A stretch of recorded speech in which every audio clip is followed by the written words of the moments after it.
নমস্কার শ্রোতা বন্ধুরা, স্পিরিচুয়াল অ্যান্ড মোটিভেশনাল অ্যাডভাইস চ্যানেলে আপনাদের সকলকে স্বাগত জানাই। আজ 25শে ডিসেম্বর, অত্যন্ত পবিত্র দিন। আজকের দিনটিতে প্রভু যিশুর জন্মদিন হিসেবে সারা পৃথিবীতে পালন করা হয়। আজকে আমি আপনাদের একটি ঘটনার কথা বলবো।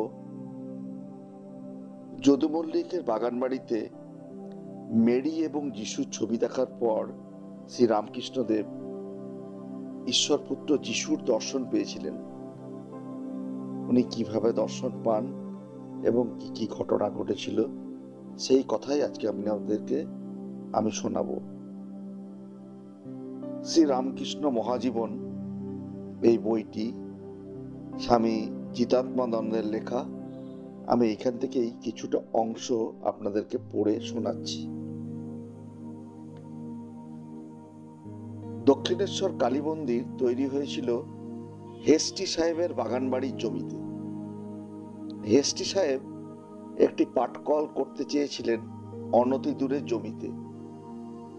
এই উদ্দেশ্যে ইংল্যান্ড যাত্রার পথে তার অকস্মাৎ মৃত্যু হয়। যদুলাল মল্লিক ওই হেস্টি সাহেবের পরিকল্পিত কলবাটির জায়গা ক্রয় করে বাগানবাড়ি তৈরি করেন এবং ওই বাগানে একটি পঞ্চবটি তৈরি করেন। ভালো ভালো বিলাতি আসবাব আনিয়ে বাগানবাড়ি সাজান। জনৈক প্রত্যক্ষদর্শী লিখেছিলেন, সেকালে দক্ষিণেশ্বরে ওরম সাজানো বাগানবাড়ি কারো ছিল না। যদুলাল মল্লিকের ঘোড়ার আস্তাবল এবং পরিপাটি বাগানবাড়ি দেখে সকলেই স্থানটিকে বলতেন যদু মল্লিকের বাগানবাড়ি। তাই যদু মল্লিকের বাগানবাড়িতে শ্রী রামকৃষ্ণদেবের সহজ যাতায়াত ছিল।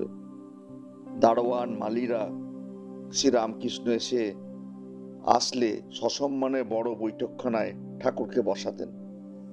কখনো কখনো নরেন্দ্রকে নিয়ে ঠাকুর বাগানে পায়চারি করতেন। যদু মল্লিকের বাগানবাড়িতে শ্রী রামকৃষ্ণের সবচেয়ে গুরুত্বপূর্ণ আধ্যাত্মিক অনুভূতি হয়েছিল মাতা মেরির কোলে শিশু যিশুকে দর্শন করে। এক অজ্ঞাত শিল্পীর আঁকা একটি সুন্দর ছবি যদু মল্লিকের বৈঠকখানায় টাঙানো ছিল। একদিন সেই বৈঠকখানায় প্রবেশ করে ঠাকুর নিবিষ্ট মনে এক দৃষ্টে ছবিটির দিকে তাকিয়ে আছেন।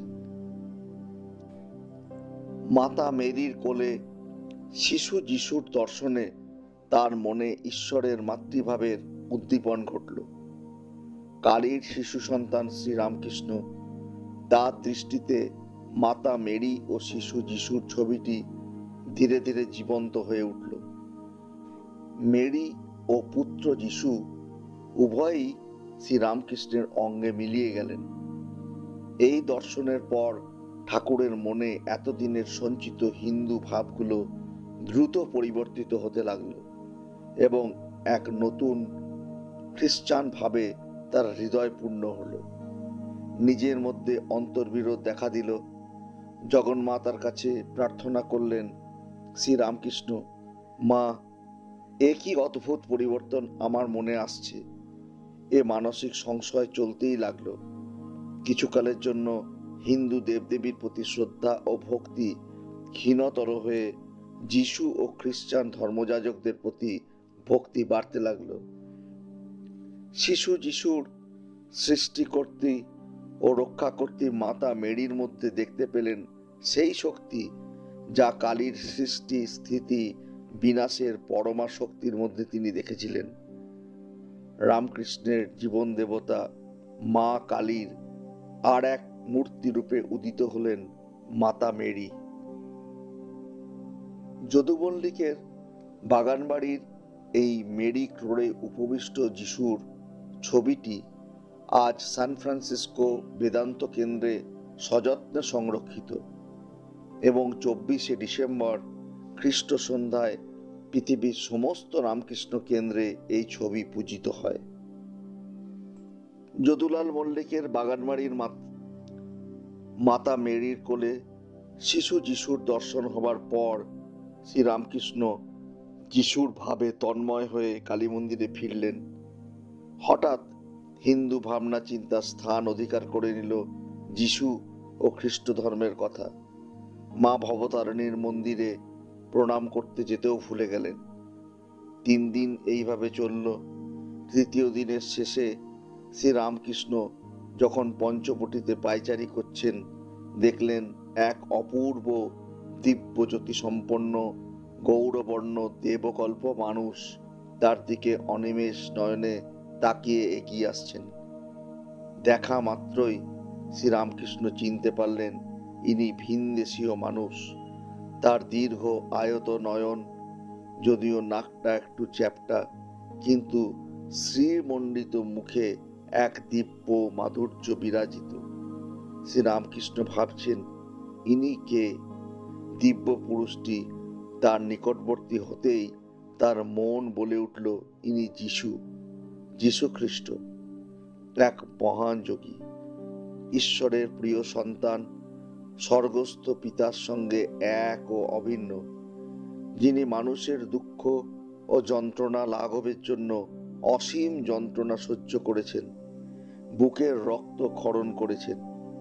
দেব মানব যিশু এসে শ্রীরামকৃষ্ণে আলিঙ্গন করলেন এবং তার সঙ্গে মিলে গেলেন।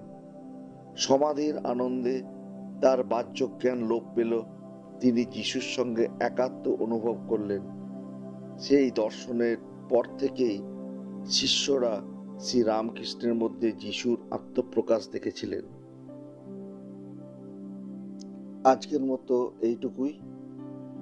শ্রীরামকৃষ্ণদেবের প্রভু যিশুর দর্শন এই অংশটি আপনাদের কেমন লাগলো আপনারা অতি অবশ্যই কমেন্ট বক্সে কমেন্ট করে জানাবেন। ভালো লাগলে সকলের সঙ্গে শেয়ার করবেন এবং চ্যানেলটি যদি সাবস্ক্রাইব করা না থাকে তো অতি অবশ্যই সাবস্ক্রাইব করে নেবেন। শ্রীরামকৃষ্ণদেব এবং প্রভু যিশুর চরণে প্রণাম জানিয়ে আজকে শেষ করলাম। ভালো থাকবেন সবাই।